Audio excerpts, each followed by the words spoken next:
دوسرا حصہ انقلاب سیفی سے اعتدال خریفی تک، اس حصے میں آفتاب 22 جون سے 24 ستمبر تک رہتا ہے۔ تیسرا حصہ اعتدال خریفی سے انقلاب شتوی تک، انقلاب شتوی وہی جو جنوبی حصے میں ہوتا ہے، اس حصے میں آفتاب 24 ستمبر سے 22 دسمبر تک رہتا ہے۔ چوتھا حصہ انقلاب شتوی سے اعتدال ربیعی کی طرف تک، اس حصے میں آفتاب 22 دسمبر سے 21 مارچ تک رہتا ہے۔ پھر یہی دوبارہ سلسلہ چلتا رہتا ہے کہ 21 مارچ سے پھر دوبارہ یہ پہلے کی طرح صورت بن جاتی ہے۔ آفتاب ہمیشہ منطقۃ البروج ہی پر رہتا ہے۔ تفصیل یہ ہے کہ 21 مارچ کو اعتدال ربیعی پر ہوتا ہے جو معدل النہار پر ہے، پھر معدل النہار اعتدال خریفی اور ربیعی کی تصویر ہو تو وہ دکھائیے گا۔ انشاءاللہ یہ اس کے ساتھ ہی بھیج دیں گے، منطقۃ البروج کے ساتھ ہی بنے گی۔ یہاں تک کہ تفصیل یہ ہے کہ 21 مارچ کو اعتدال ربیعی پر ہوتا ہے جو معدل النہار پر ہے، پھر معدل النہار سے شمال کی طرف ہٹتا جاتا ہے یہاں تک کہ 22 جون کو انقلاب سیفی پر پہنچ جاتا ہے اور معدل النہار سے 23 درجے 27 دقیقے شمال کی طرف دور ہو جاتا ہے۔ پھر معدل النہار سے قریب ہونے لگتا ہے یہاں تک کہ قریب ہوتے ہوتے 24 ستمبر کو اعتدال خریفی پر آ جاتا ہے جو معدل النہار پر ہے، پھر معدل النہار سے جنوب کی طرف دور ہوتا جاتا ہے یہاں تک کہ 22 دسمبر کو انقلاب شتوی پر پہنچ جاتا ہے جو کہ اس کا میل اعظم ہے، اور معدل النہار سے 23 درجے 27 دقیقے جنوب کی طرف ہو جاتا ہے، پھر معدل النہار سے قریب ہونے لگتا ہے یہاں تک کہ قریب ہوتے ہوتے 21 مارچ کو پھر اعتدال ربیعی پر آ جاتا ہے۔ اعتدال ربیعی اور انقلاب سیفی کے درمیان جب آفتاب رہتا ہے تو اکثر آبادیوں میں موسم ربیع ہوتا ہے، یعنی کہ ابھی یہ شمالی علاقوں کے اعتبار سے بات ہوگی کیونکہ اکثر دنیا جو ہوتی ہے وہ شمالی دنیا میں نہیں رہتی ہے، تو اس پہ دیکھیں کہ اکثر آبادیوں میں موسم ربیع ہوتا ہے کہ جب سورج 21 مارچ کو ہو، 21 مارچ سے 22 جون تک موسم ربیع ہے۔ یہ ایک مطلقاً بات چل رہی ہے، لیکن جب کسی خاص شہر کی بات کریں گے تو اس کے اندر تبدیل ہو جائے گا، جیسے کہ فتاوی رضویہ میں اعلی حضرت علیہ الرحمٰ نے اسی کو بیان فرمایا کہ حیت دانوں نے یوں اس کے بیان کر دیے موسم، ورنہ ہمارے شہروں کے اندر یوں ہوتا ہے کہ ایک مہینہ پہلے یہ موسم آنا شروع ہو جاتے ہیں، یعنی کہ جو بہار کا موسم ہوگا، ربیع کا موسم ہوگا، وہ ہمارے مہینوں میں یعنی کہ جو ہمارے ملک ہوتے ہیں اس کے اندر تقریباً 21 فروری کو آ جاتا ہے، اور یوں جون سے پہلے مئی کے اندر 21 مئی کو ختم ہو جاتا ہے۔ تو ہر شہروں کے اعتبار سے جس طرح شہر تبدیل ہوتے جائیں گے یوں بھی اس کے معاملات تبدیل ہوں گے، موسم تبدیل ہونے میں یہ، لیکن ایک جنرلی بات چل رہی ہے جو اکثر جگہوں پر یوں ہی پیش آئے گا کہ 21 مارچ سے 22 جون تک موسم ربیع ہے۔ انقلاب سیفی اور اعتدال خریفی کے درمیان جب آفتاب رہتا ہے تو اکثر آبادیوں میں موسم گرما ہوتا ہے، یعنی 22 جون سے 24 ستمبر تک موسم گرما ہے۔ اعتدال خریفی سے اور انقلاب شتوی کے درمیان جب سورج خط سماج سے دوبارہ جنوبی دنیا میں جا رہا ہوتا ہے تو جب آفتاب رہتا ہے تو اکثر آبادیوں میں موسم خریف یعنی خزاں کا موسم ہوتا ہے، یعنی 24 ستمبر سے 22 دسمبر تک موسم خریف ہے۔ انقلاب شتوی اور اعتدال ربیعی کے درمیان جب آتا ہے، جب دوبارہ خط سما کی طرف آنا شروع ہو جاتا ہے تو اکثر آبادیوں میں موسم سرما ہوتا ہے، یعنی 22 دسمبر سے 21 مارچ تک موسم سرما ہے۔ بعض افلاک کا دیکھیں افلاک کئی سارے ہیں، اس کے اندر پھر اختلاف ہے کہ ٹوٹل کتنے حکما، یعنی کہ جو فلسفہ والے حضرات ہیں وہ 9 مانتے ہیں، پھر وہ 10ویں کو اس طرح ان کے عقائد ہیں، لیکن ہمارا نظریہ یہ ہے کہ 7 ہیں۔ اسی طرح توضیح الافلاک کے اندر ہی مفتی افضل حسین منکری علیہ الرحمٰ نے فرمایا کہ قرآن پاک کے اندر 7 آسمان بیان ہوئے ہیں، اور پھر اس کے بعد تحریر فرمایا واللہ اعلم بحقیقت الحال، اور جو حقیقتی حال ہے، جو حقیقی حال ہے وہ اللہ تبارک و تعالیٰ ہی جانتا ہے۔ تو بعض افلاک جو دیگر ہیں فلک الافلاک کے جو نیچے افلاک ہیں، ان کا جو بعض افلاک کا منطقہ دائرۃ البروج پر منطبق نہیں ہے، جو ان کا منطقہ ہے، منطقہ تو دائرۃ جو ہے جس کے اندر وہ حرکت کرتے ہیں، گردش کرتے ہیں، وہ دائرہ منطقۃ البروج پر نہیں ہے، جیسا کہ مائل قمر، مدیر عطارد، 6 ہوا ملے تدبیر، یہ ساری کی ساری اصطلاح ہے۔ جو جس راستے کے اوپر سورج سفر کرتا ہے اسے کہتے ہیں دائرہ منطقۃ البروج، اور جس راستے کے اوپر چاند سفر کرتا ہے اسے کہتے ہیں مائل قمر۔ تو مائل قمر اور منطقۃ البروج میں فرما رہے ہیں کہ یہ الگ ہوتا ہے، تھوڑا سا ترچھا ہوتا ہے، جتنا منطقۃ البروج ترچا ہے اس سے 5 درجے زیادہ مائل قمر ترچا ہوتا ہے، اس سے زیادہ مزید ترچا ہو کے کاٹتا ہے. اسی طریقے سے مدیر عطارد اور 6 حوامل تدبیر. بعض افلاک کا منطقہ دائرہ منطقۃ البروج پر منطبق ہے، جیسا کہ جوزر اور شمس کا خارج المرکز، شمس کا فلک کلی اور خمسہ متحیرہ کے افلاک کلیہ. جو فلک موافق المرکز ہو اس کا منطقہ دائرہ منطقۃ البروج پر منطبق ہو اس کو ممثل کہتے ہیں، جیسے جوزر شمس کا فلک کلی اور خمسہ متحیرہ کے افلاک کلیہ. جو فلک موافق المرکز ہو اور اس کا نقطہ اور اس کا منطقہ دائرہ منطقۃ البروج پر منطبق نہ ہو اس کو مائل کہتے ہیں، جیسے مائل قمر. جن دو نقطوں پر مائل کا منطقہ دائرۃ البروج کا تقاطع کرتا ہے ان میں سے ہر ایک کو راس اور دوسرے کو زم کہتے ہیں. حامل تدبیر قمر کا منطقہ مائل قمر کے منطقہ پر منطبق ہے اور مائل قمر کا عرض پورے 5 درجے ہے.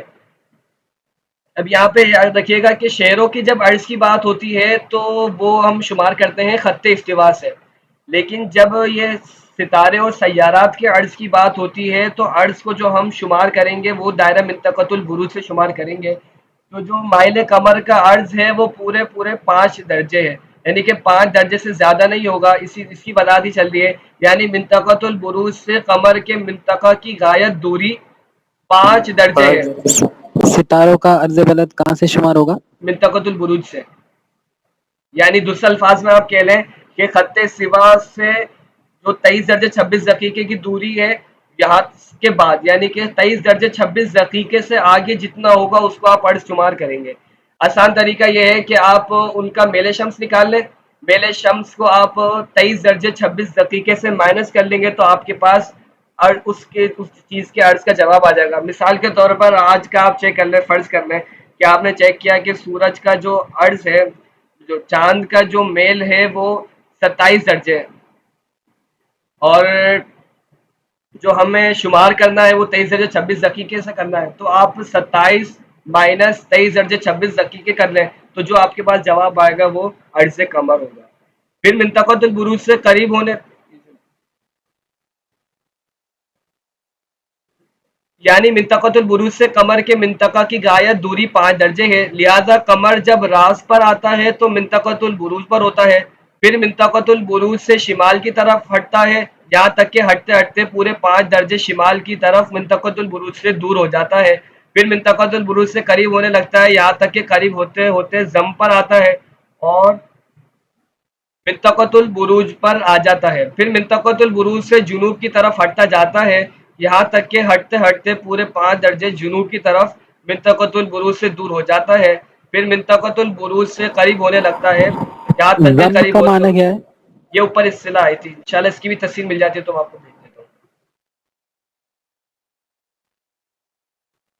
اور ہوتے ہوتے پھر یہ راس پر دوبارہ آ جاتا ہے. تو یہ منطقۃ البروج تھی، بعد والی اس سے خالص فلکیات کی بحثیں تھی. انشاءاللہ عز و جل مارا بالاقطاب الاربعہ اس کو ہم کل پڑھیں گے. ابھی لیفٹ نہ ہوں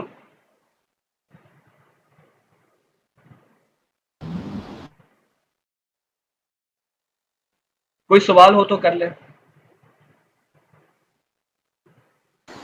یہ اس کے امپورٹنٹ صفحہ بتا دیجیے گا، پھر اس کی پرنٹ نکوا لی جائے. جی انشاءاللہ عز و جل. یہ چیز اگر تصویر سے آگے کیا فرما رہے ہیں آپ؟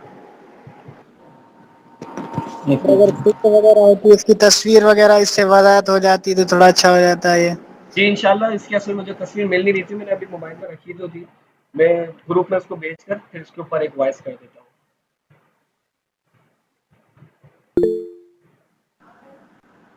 میرا سوال یہ تھا کہ جس طرح ہم نے لیول 1 میں بتایا گیا تھا کہ آپ کو یہ چیزیں بتائی جائیں گی اس کے نماز کا نکالنے کا طریقہ، جی تو ہمیں لیول 2 میں جیسے کہ کیا ہمارا اسلوب ہوگا نصاب کا، اس میں کیا بتایا جائے گا ہمیں؟ یہ اس طرح لیول 2 کے اندر ایک تو آپ کو فلکیات کی اصطلاحات بھی پڑھائی جائیں گی تاکہ آپ کو جو اس کی باریک باتیں ہوں وہ بھی سمجھ آ جائے. پھر انشاءاللہ عز و جل کیونکہ یہ پورا 40 سے 45 دن کا لیول 2 ہے، تو اس کے اندر نماز کے اوقات بھی آئیں گے انشاءاللہ 2-3 دنوں کے اندر آپ ظہر کا وقت نکالنا سیکھ لیں گے، اس کے بعد یوں ایک ایک کر کے سارے نمازوں کے اوقات آتے رہیں گے. جی فرمائیں اویس بھائی. السلام علیکم. وعلیکم السلام ورحمۃ اللہ. یہ کل کے حوالے سے ایک سوال ہے. یہ معدل النہار، اس کے اندر جو پہلے صفحے پہ 30 صفحہ نمبر 30 پہ لکھا ہوا تھا معدل النہار سے سمت راست کی دوری کو عرض بلد کہتے ہیں، جی جی مگر جو نصاب توقیت میں لکھا ہوا ہے عرض بلد کسی مقام اور خط استوا کے مابین چوڑائی کا فاصلہ ہے، تو اس سے کیا مراد ہے؟ عرض بلد ادھر بھی آ رہا ہے، ادھر بھی آ رہا ہے عرض بلد. جی. خط استوا میں نے عرض کیا نا کہ دائرہ معدل النہار کی بالکل عین نیچے خط استوا ہے، تو اب آپ بول رہے ہیں خط استوا سے دوری، یہ آپ وہ کر لیں. آپ مثال کے طور پہ آپ اب یہ کہہ لیں کہ آپ کے گھر کے گراؤنڈ فلور سے اس جگہ کی دوری اتنی ہے نا، اتنا فاصلہ ہے، یا آپ کہہ لیں کہ آپ کی چھت سے اتنا فاصلہ ہے. بات ایک ہی بنے گی، دونوں جگہ یہی ہے. معدل النہار اوپر ہے، خط استوا زمین پر ہے.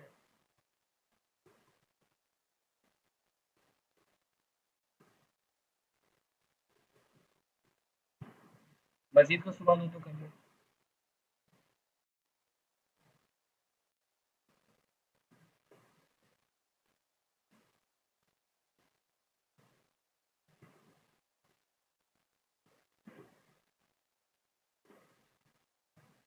چلیں پھر وقت ہو گیا ہے، ہم کلاس کا اختتام کرتے ہیں. السلام علیکم ورحمۃ اللہ وبرکاتہ.